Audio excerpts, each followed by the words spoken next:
بسم اللہ الرحمن الرحیم۔ عزیز طلباء، کل کے سبق میں آپ نے ماضی مطلق کی تعریف اور ماضی مطلق کے تعلق سے کچھ قیمتی باتیں ملاحظہ کی تھی۔ آج ہم مستقبل کی تعریف شروع کر رہے ہیں۔ اما مستقبل فعل را گویند کہ بزمانہ آئندہ تعلق دارد و آخر او مرفوع باشد، مگر بعارض چون یفعلو یفعلو یفعلو یفعللو چون یضربو یسمعو یکرمو یبعثرو۔ رہا مستقبل، مستقبل اس فعل کو کہتے ہیں جس کا تعلق آنے والے زمانے کے ساتھ ہو اور اس کا آخر مرفوع ہوگا مگر کسی عارض کی وجہ سے، مگر کسی مجبوری کی وجہ سے۔ یہاں سے مصنف نے فعل مستقبل کی تعریف کی کہ فعل مستقبل وہ فعل ہے جو آنے والے زمانے سے تعلق رکھے، اور اس کی ایک علامت انہوں نے بیان کی ہے کہ فعل مستقبل کا آخر مرفوع ہوگا۔ مرفوع یعنی اس پر پیش ہوگا، ضمہ ہوگا، مگر کسی مجبوری کی وجہ سے۔ یعنی اگر فعل مستقبل سے پہلے حروف ناصبہ یعنی وہ حروف جو فعل مضارع فعل مستقبل کو نصب دیتے ہیں، ان لن کے اذن، وہ اس کے شروع میں نہ ہو۔ اسی طرح سے حروف جازمہ یعنی وہ حروف جو فعل مضارع فعل مستقبل کو جزم دیتے ہیں، اور وہ لم، لما، لام امر، لائے نہیں، ان شرطیہ ہیں، اگر وہ بھی نہ ہو، یعنی اس کے شروع میں حروف ناصبہ نہ ہو، حروف جازمہ نہ ہو، تو اس صورت میں فعل مستقبل کا آخر مرفوع ہوگا۔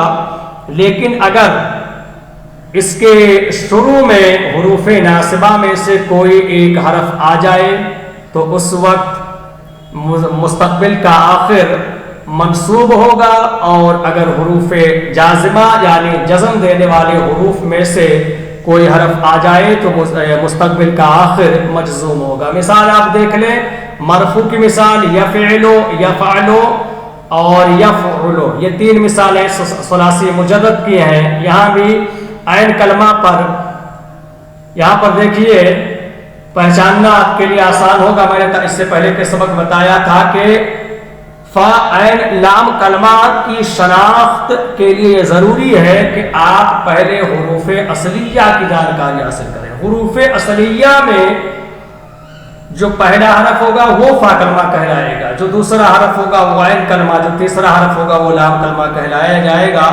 ایسا نہیں ہے کہ کسی بھی لفظ کے پہلے حرف کو فا کلمہ کہا جائے گا، دوسرے کو عین، تیسرے کو لام، ایسا نہیں ہے۔ یفعلو میں یا کو فا کلمہ، فا کو عین کلمہ اور عین کو لام کلمہ آپ نہیں کہہ سکتے ہیں، اس لیے کہ یا یہ حروف اصلیہ میں سے نہیں ہے، بلکہ یہ فعل مستقبل فعل مضارع کی علامت ہے۔ حروف اصلیہ اس میں فا عین لام ہے، تو یہ فا کلمہ ہے، عین عین کلمہ، لام لام کلمہ۔ اور یہاں آپ عین کلمہ میں دیکھیے تینوں حرکتیں ہیں۔ مضارع کے اندر عین کلمہ پر زیر بھی ہے، زبر بھی ہے، پیش بھی ہے، جس طرح سے اوپر آپ نے پڑھا تھا ماضی کے اندر کہ ثلاثی مجرد سے ماضی تین طرح سے آتا ہے، اسی طریقے سے مضارع بھی عین کلمہ کے فتحہ، کسرہ اور ضمہ کے ساتھ آتا ہے۔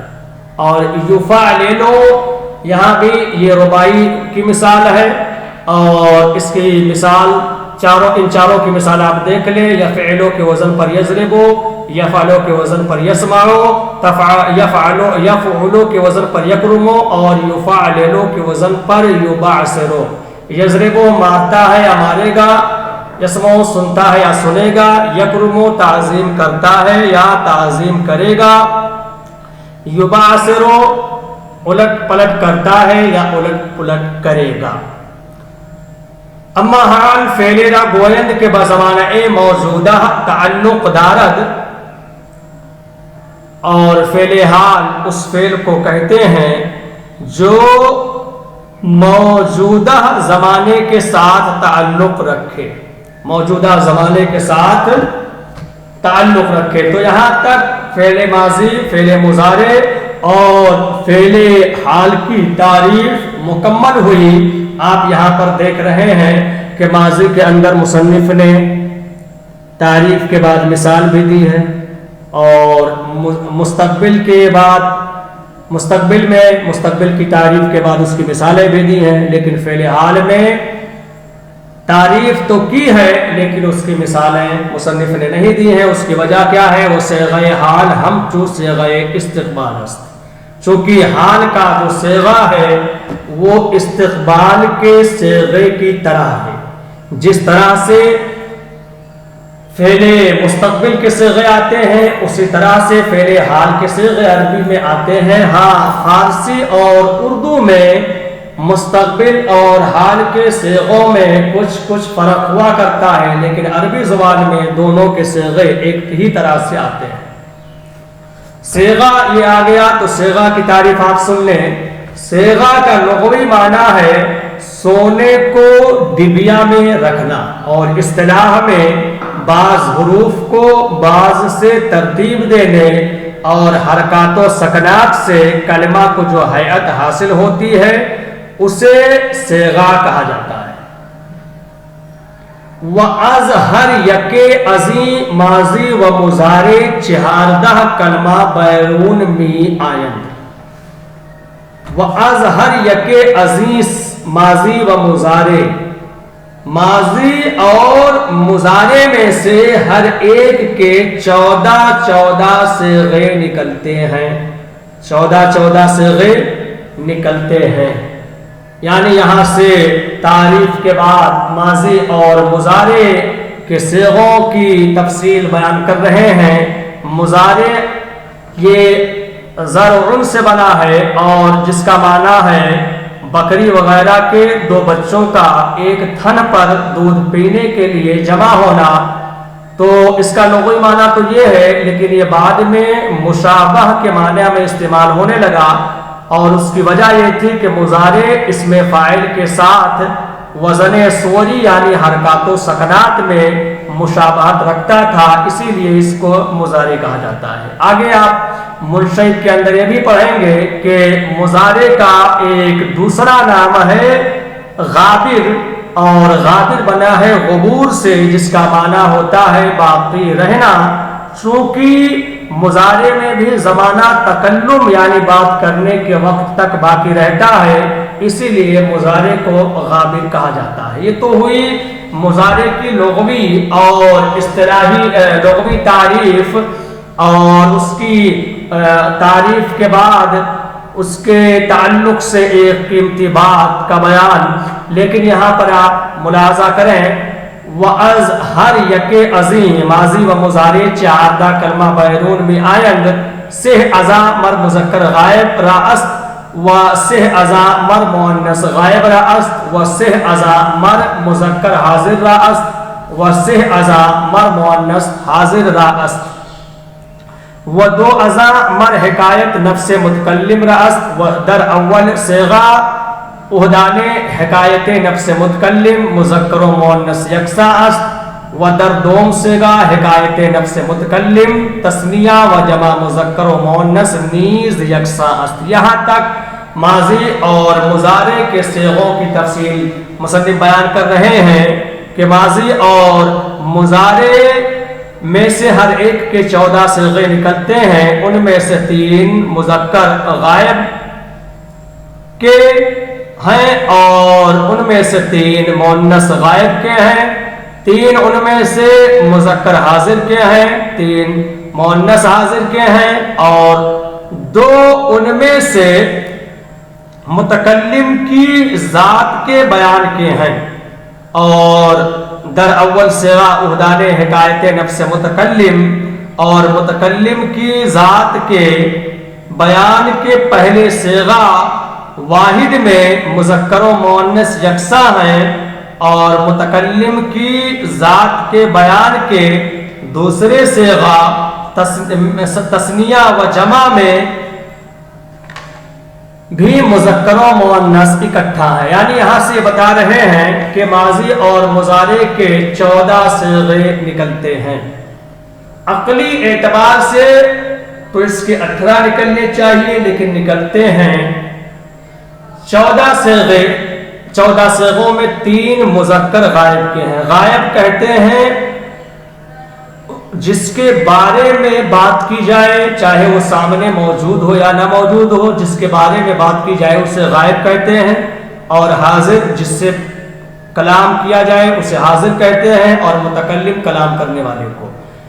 مذکر غائب، 3 مذکر غائب یعنی ایک واحد مذکر غائب، تثنیہ مذکر غائب اور جمع مذکر غائب۔ 3 مؤنث غائب یعنی ایک واحد مؤنث غائب، تثنیہ مؤنث غائب، جمع مؤنث غائب۔ اسی طرح سے حاضر کے 3 ہیں، واحد مذکر حاضر، تثنیہ مذکر حاضر، جمع مذکر حاضر۔ اسی طرح سے مؤنث کے 3 صیغے ہیں، واحد مؤنث حاضر، تثنیہ مؤنث حاضر، جمع مؤنث حاضر۔ اور 2 صیغے ہیں متکلم کے، ایک واحد متکلم مذکر، واحد متکلم مؤنث، یعنی صیغہ تو واحد متکلم کا ہے لیکن یہ مذکر کے لیے بھی آتا ہے، مؤنث کے لیے آتا ہے۔ یہاں پر تثنیہ واحد ایک صیغہ کم ہوا ہے، چونکہ واحد مذکر کا ہی صیغہ واحد مؤنث کے لیے آتا ہے، تو واحد مذکر کا صیغہ الگ اور واحد مؤنث کا الگ نہیں ہے، بلکہ ایک ہی صیغہ واحد مذکر کے لیے بھی ہے اور واحد مؤنث کے لیے بھی ہے۔ اسی طرح سے جمع متکلم، جس کو متکلم مع غیر بھی کہا جاتا ہے، یہ صیغہ تثنیہ مذکر، تثنیہ مؤنث، جمع مذکر، جمع مؤنث کے لیے آتا ہے، یعنی صیغہ ایک ہے لیکن 4 چیزوں کے لیے آتا ہے، تو 1 یہاں اور 3 یہاں۔ عقلی اعتبار سے 18 ہونے چاہیے لیکن 2 صیغے 6 صیغوں کا کام کر رہے ہیں، اس لیے 4 مائنس ہو گیا تو بچا 4۔ یہاں پر مصنف نے ساری تفصیل بیان کر دی ہے کہ ماضی اور مضارع کے 14 صیغے ہیں، 3 مذکر غائب کے، 3 مؤنث غائب کے، 3 مذکر حاضر کے، 3 مذکر حاضر کے، 3 مؤنث حاضر کے، اور 2 متکلم، ایک واحد متکلم کا صیغہ اور دوسرا جمع متکلم کا صیغہ۔ اور آگے ایک نئی چیز بتا رہے ہیں، وہ ہر یک عظیم ماضی و مضارع بر 2 گوناست، اور ماضی اور مضارع میں سے ہر ایک 2 قسم پر ہے۔ معروف و مجہول یعنی فعل ماضی معروف اور فعل ماضی مجہول، فعل مضارع معروف، فعل مضارع مجہول۔ معروف اس فعل کو کہا جاتا ہے کہ جس کا فاعل معلوم ہو، مجہول اس فعل کو کہا جاتا ہے کہ جس کا فاعل معلوم نہ ہو۔ تو فعل ماضی معروف کہیں گے وہ فعل جو گزرے ہوئے زمانے سے تعلق رکھے اور اس کا فاعل معلوم ہو۔ فعل ماضی مجہول اس فعل کو کہیں گے جو گزرے ہوئے زمانے سے تعلق رکھے لیکن اس کا فاعل معلوم نہ ہو۔ اسی طرح سے فعل مضارع مجہول اس فعل کو کہیں گے جو آئندہ یا موجودہ زمانے سے تعلق رکھے، اور اگر معروف ہے تو اس کا فاعل معلوم ہو اور مجہول ہو تو اس کا فاعل معلوم نہ ہو۔ وَعَزْ ہر یک عظیم نیز بر 2 گوناست، اس بات و نفی اور نیز ان میں سے یعنی ماضی اور مضارع میں سے ہر ایک کی 2 قسمیں ہیں، ایک ہے مثبت، ایک ہے منفی۔ مثبت یعنی فعل ماضی مثبت معروف، فعل ماضی مثبت مجہول، فعل ماضی منفی معروف، فعل ماضی منفی مجہول، فعل مضارع مثبت معروف، فعل مضارع منفی معروف و مجہول۔ اس طرح سے مطلب آپ بنا سکتے ہیں۔ مثبت کہا جاتا ہے اس فعل کو کہ جو کسی کام کے کرنے یا ہونے پر دلالت کرے، اور منفی اس فعل کو کہا جاتا ہے جو کسی کام کے نہ ہونے یا نہ کرنے پر دلالت کرے۔ تو اس طرح سے یہاں پر ماضی مضارع اور یا ماضی مستقبل حال کی تعریف اور صیغوں کی تفصیل، معروف و مجہول، مثبت و منفی کی تفصیل بیان کی گئی ہے، اور آگے انشاءاللہ العزیز اس کی مکمل تفصیل آپ ملاحظہ کریں گے۔ ایک قیمتی چیز حاشیے کے اندر موجود ہے، میں اس پر تنبیہ ضروری سمجھتا ہوں۔ یہاں پر آپ دیکھیں لکھ رہے ہیں کہ عقلی احتمال یہ ہے کہ کل 18 صیغے ہونے چاہیے، یعنی ماضی اور مضارع کے 18 صیغے ہونے چاہیے، کیونکہ فاعل یا غائب ہوگا یا مخاطب یا متکلم، تو 3 ہو گئے۔ ہر ایک مذکر ہوگا یا مؤنث، یعنی غائب مذکر غائب مؤنث، مخاطب مذکر یعنی حاضر مذکر حاضر مؤنث، متکلم مذکر متکلم مؤنث، تو 2 2 4 2 6 ہوں گے۔ اسی طرح 6 حاصل ہو گئے، پھر ہر ایک صیغہ واحد ہوگا یا تثنیہ یا جمع، یعنی غائب کے 3 صیغے ہوں گے، واحد تثنیہ جمع، واحد تثنیہ جمع، واحد تثنیہ جمع۔ ٹھیک. تو 3 مذکر غائب کے 3 مؤنث غائب کے 6، 3 مذکر غائب 3 مؤنث غائب 6، 3 مذکر غائب 3 مؤنث غائب 6، تو 6 3 18 ہوا. کل 18 صیغے حاصل ہوں گے. یہاں لکھ رہے ہیں کہ کیونکہ فاعل یا غائب ہوگا یا مخاطب یا متکلم، پھر ہر ایک یا مذکر ہوگا یا مؤنث. اس طرح 6 صیغے حاصل ہوئے، پھر ہر ایک واحد ہوگا یا تثنیہ یا جمع. اس طرح کل 18 صیغے حاصل ہوئے، لیکن واحد متکلم مذکر اور مؤنث دونوں میں مشترک ہے. یہاں پر جو متکلم ہے، متکلم واحد مذکر اور کا صیغہ واحد متکلم یہ مذکر مؤنث کے لیے ہے، تو یہ 6 کے بجائے 5 ہوا ہے، گھٹ گیا. اسی طرح سے جمع متکلم مذکر مؤنث تثنیہ جمع یعنی 4 صیغوں میں مشترک ہے.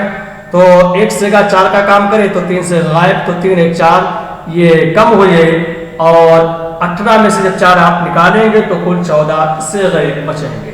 اس طرح سے ساری تفصیل مصنف نے یہاں پر دے دی ہے، اور میں نے اپنی اس جو ہے گفتگو میں جو کچھ باتیں بتانے کی کوشش کی ہے، اگر ان میں کوئی کمی کوئی خامی نظر آئے تو آپ اس کو